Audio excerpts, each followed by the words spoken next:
Welcome back to another technical deep dive here in the Debug Zone. Today we're tackling a big question and breaking it down with insights from other users. Hopefully this clears up some misconceptions and helps you get the answer you need. So buckle up, stay a little curious, and let's jump right in.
And that's a wrap.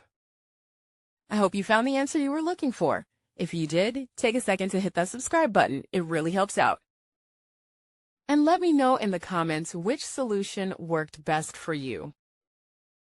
See you next time in the Debug Zone.